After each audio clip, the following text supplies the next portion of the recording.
There have been a lot of changes made in the Human Services building. A renovation project that was started in May of last year is nearing completion. During the work, which was designed to update the building and give the senior center more space, the departments that used the building were shuffled around. Veterans Services and the Board of Health temporarily moved to the high school, and Youth and Family Services went to their new home at 33 Center Street.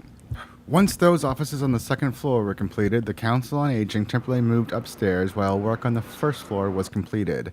In the past couple of weeks, the COA and the Senior Center began moving into their renovated offices on the first floor, and Veterans Services and the Board of Health moved back in. It was a long process that at times tested the patience of those departments. It's been stressful. The work I think has gone as well as it could go, but I think people have been a little stressed out. We've had to move some classes next door to Grandview. Some things have just kind of dropped out completely, like bingo, and we haven't been able to bring that back yet.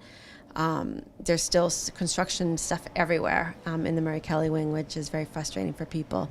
But there's nowhere else to put it at this point. And we are still unfortunately a construction zone. Despite the difficulties, McDonald said her staff stayed focused on their day-to-day work. My staff has been wonderful. If they're stressed about it, they're not really showing it. They've been really calm throughout the entire thing, and the seniors have been super supportive. Mostly I've been getting good feedback that they really like what they've seen as they come back in. One of the big changes is the main entranceway into the building, though this has also proved to be one of the headaches from the project. A new front entrance with a patio, walkway, and ramp was constructed. However, a problem was found once the ramp was in place. Unfortunately, the ramp ended up being too steep, and that had to be jackhammered up, which is what most people are seeing right now. They will be laying the ramp, and then when they do that, we'll be able to open up that front door. Once the new entryway is complete, it will provide better access and bring people to a new reception area to help them navigate the building. This will it'll be a main entrance. People will walk in, they'll be greeted. So whether they're going to Veterans or Board of Health or COA, the greeter or person at the front desk will be able to tell them where they need to go. Also, to help with navigation, the building is now color-coded. Green floors and walls indicate a visitor is in the senior center, and blue means they are either in Veterans Services or the health department. Easier navigation will be helpful, especially as some of the layout of the senior center has changed. So some things have been moved around. So we tried to double the fitness room space, and so that's actually two separate rooms. We'll have a cardio room and a weight room, which will be some curves equipment.